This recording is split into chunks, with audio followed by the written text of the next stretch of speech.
연료전지에 수소를 공급하기 위해서는 다음과 같은 퓨얼 프로세스를 통해서 메탄이나 프로판 같은 천연가스를 고농도의 수소로 전환해서 사용해야만 합니다.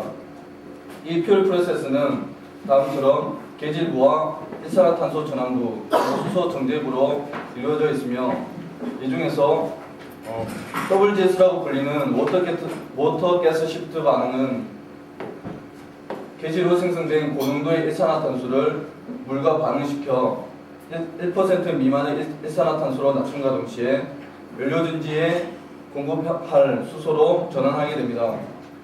하지만 이런 두 단계의 WGS는 퓨얼 프로세스에서 70% 정도의 부피를 차지합니다. 그래서 이런 큰 부피가 이 퓨얼 프로세스 시스템의 소형화에 가장 큰 장애가 되고 있습니다. 그래서 본 연구실에서는 한 단계로 이 일산화탄소를 줄이고자 새로운 촉매를 개발하게 되었습니다. 본 실험에 사용된 니켈 금속 촉매는 일반적으로 쓰이는 담지 촉매가 아니라 순수한 니켈 금속 상용 촉매입니다. 이 니켈 금속은 다음과 같은 탭 캐스팅 방법으로 제조된 후 니켈판을 만들게 되고 이 니켈판을 고온에서 환원 소선하여 CD 형태의 디스크 타입으로 제조하게 되었습니다. 그 형태를 보시면 다음처럼 내경 16mm에 외경 48mm로 디스크 형태로 제조하였으며 이때 니켈 금속들은 서로 거미줄처럼 서로 연결되어 있는 다공성의 구조 촉매입니다. 그 촉매들의 물리적 특성은 다음과 같습니다. 앞에서 보신 구조 촉매를 반응에 사용하기 위해서 다음과 같은 스테인리스 스틸 반응기를 새로 제작하게 되었고 이 구조 촉매는 반응기 내부에 장착되면서 반응 가스들의 통로 역할을 할 수 있는 인코넬 망을 촉매 아래 위에 덧붙여서 사용하였습니다. 다시 말씀드리면 반응물 가스가 이 반응기 내부로 들어가고 촉매 아래 위를 지나면서 방사 형태로 반응하게 되는 시스템입니다. 본 실험에 사용된 혼합가스의 조성은 15%의 고농도 일산화탄소를 포함하고 있으며 이는 메탄의 자열계질에 의해서 생성된 혼합가스의 농도보다 조금 높은 가스를 만들어서 사용하게 되었습니다. 그리고 수증기와 일산화탄소의 비는 일반적인 WGS의 반응 조건인 5로 하였고 그리고 수증기를 안정하게 공급하기 위해서 증발기를 사용하였습니다. 그리고 반응 후 가스의 조성은 일산화탄소 분석기를 이용하여 그 양들을 측정하였습니다. 앞에서 보신 고온에서 환원된 니켈 금속은 그 자체로는 일산화탄소 제거 반응에 대해서 전혀 활성을 보이지 않습니다.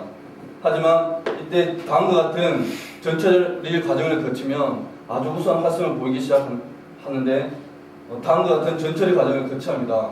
먼저 600도씨에서의 산화 과정과 500도씨에서의 환원 과정으로 전처리 과정은 이루어져 있습니다. 제가 앞에서 먼저 이 고온에서 환원된 니켈 금속은 전혀 활성을 보이지 않다가 전처리를 해야만 일산화탄소 제거에 대해서 활성을 보이기 시작한다고 말씀드렸는데 다음의 SEM 사진들을 보시면 좀 더 이해가 되실 겁니다. 이 전처리하지 않은 니켈 금속은 금속의 사진이며 그리고 2시간 동안 산화시키고 난 뒤의 사진 그리고 환원시키고 난 뒤의 사진입니다. 이 전처리하지 않은 니켈 금속은 고온에서 환원했기 때문에 아주 안정되게 아주 매끄러운 촉매 표면 형상을 보이고 있으며 이를 산화시켰을 때는 니켈과 니켈 옥사이드의 그 밀도 차에 의해서 촉매 변형이 일어나고 이 촉매 표면은 팽창되어 있는 모습을 보이고 있습니다.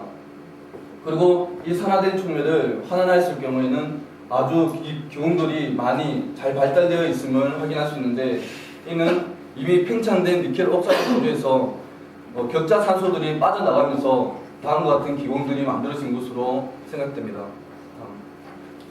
이 앞에 것은 좀 더 확대함으로써 그 표면들을 확실히 관찰할 수 있습니다.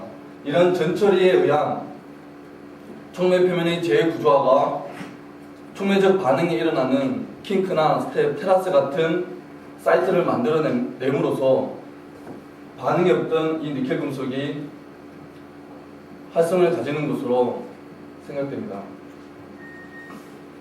이런 기공의 발달은 BT 표면적을 통해서도 확인할 수 있었습니다.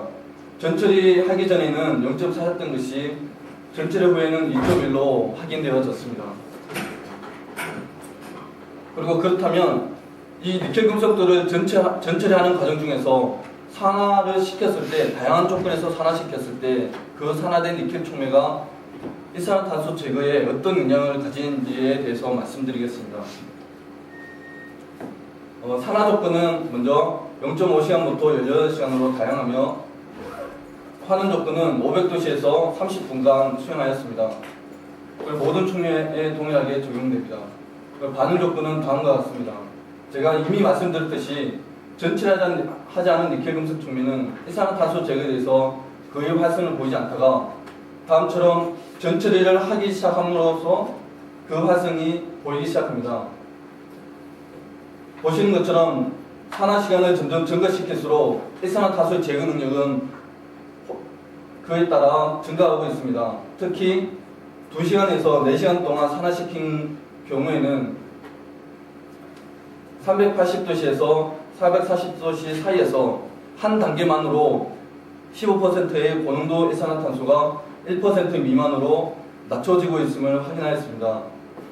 하지만 산화 시간이 길어질수록 메탄의 농도도 증가되고 있음을 알 수 있는데 일산화탄소 제거 반응에 참여하는 반응은 현재 WS 반응과 일산화탄소의 메탄화 반응이 이 두 가지가 있습니다.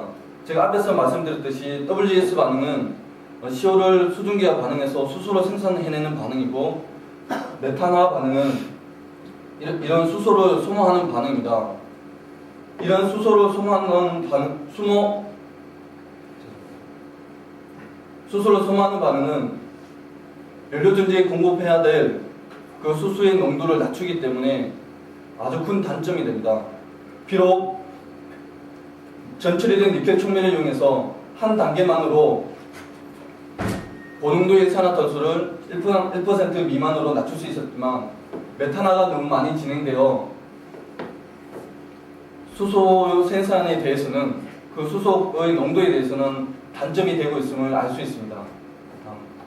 그러한 촉매를 산화시켰을 때 이 반응에 어떤 영향을 주는지 알아보기 위해서 XRD 분석을 수행하였습니다.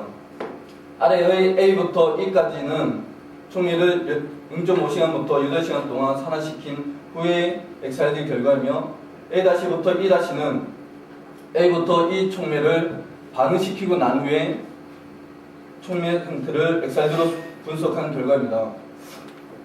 산화시킨 후의 촉매는 그 산화시킨 시간이 증가함에 따라서 촉매 내에 이 니켈 옥사이드 양이 증가하고 있고 이걸 가지고 반응에 참여한 후에는 이 양과 비례해서 니켈 옥사이드가 촉매 내에 많이 잔존하고 있음을 확인하였습니다. 이는 니켈 옥사이드의 양이 일산화탄소 제거 반응 중 메탄화 반응과 아주 밀접한 연관이 있다는 것을 시사하고 있는 것입니다. 그렇다면 이 전처리하고 난 뒤에 존재하는 니켈 옥사이드가 니켈과 함께 WGS와 일산화탄소 메탄화 반응에 대해서 구체적으로 어떤 영향을 주는지를 알아보기 위해서 동일한 조건에서 니켈 금속을 산화시키고 난 뒤 촉매를 환원시키면서 이 환원시킨다는 것은 촉매 내의 니켈 옥사이드를 줄인다는 것이고 그때의 반응 고능과 어떤 관계가 있는지에 대해서 말씀드리겠습니다. 환원 시간은 600도씨에서 2시간으로 동일하고 환원 조건은 500도씨에서 1시간, 500도씨에서 30분, 500도씨에서 1시간, 550도씨에서 1시간, 600도씨에서 1시간으로 점점 가혹한 조건으로 환원시켰으며 반응 조건은 다음과 같습니다. 왼쪽의 그림을 보시다시피 가혹한 조건으로 환원할수록 일산화탄소의 제거 능력은 점차 떨어지고 있습니다. 하지만 메탄의 생산 농도는 더욱더 가혹한 조건에서 환원할수록 현적이 줄어들고 있음을 알 수 있는데, 이는 산화 영양에서 확인할 수 있었던 것과 마찬가지로 니켈 옥사이드가 메탄화에 많은 영향을 주고 있음을 알 수 있습니다. 이를 확인하기 위해서 XRD 수행을 한 결과 가혹한 조건에서 환원할수록 니켈 옥사이드 양은 점차 줄어들고 있었고, 550도씨와 600도씨에서 환원한 경우에는 촉면에 니켈 옥사이드가 거의 존재하지 않고 있음을 보여줍니다. 앞의 실험 결과와 지금의 이 XRD 결과로부터 니켈 옥사이드가 CO 제거 반응 중 WGS가 아닌 메탄화에 훨씬 더 많은 영향을 주고 있고, 그러한 것들에 의해서 지금과 같은 반응 특성이 나타난 것으로 결론 지을 수 있었습니다. 현재까지 논문 보고들에 따르면 이 촉매 표면에 흡착된 일산화탄소가 표면 OH기와 만나면 WGS 반응이 진행되고, 헬이 흡착된 수소와 만나면 메탄화 반응이 진행되는 것으로 알려져 있습니다. 특히 메탄화 반응에서는 이 촉매 표면에 흡착된 일산화탄소가 분해되어 표면에 액티브한 카본 인터미디엇을 만드는 것이 이 메탄화 반응의 반응 속도 결정 단계라고 알려져 있습니다. 그래서 지금까지 저의 실험 결과와 다른 논문 보고들을 조합해 보면 이 촉면에 잔존하는 니켈 옥사이드가 니켈 표면에 흡착된 일산화탄소의 결합을 약하게 해서 표면에 액티브한 탄소 인터미디엇을 더 잘 만들게 되고, 이것이 WGS보다는 메탄화 반응에 훨씬 더 큰 영향을 주고 있음을 알 수 있었습니다. 그리고 환원한 후에 촉매 표면 상태를 XPS로 분석한 결과 촉매 표면에 니켈 옥사이드뿐만 아니라 니켈과 니켈 옥사이드에 의해서 유도된 수산화기가 촉매 표면에 고르게 분포되어 있음을 확인할 수 있었습니다.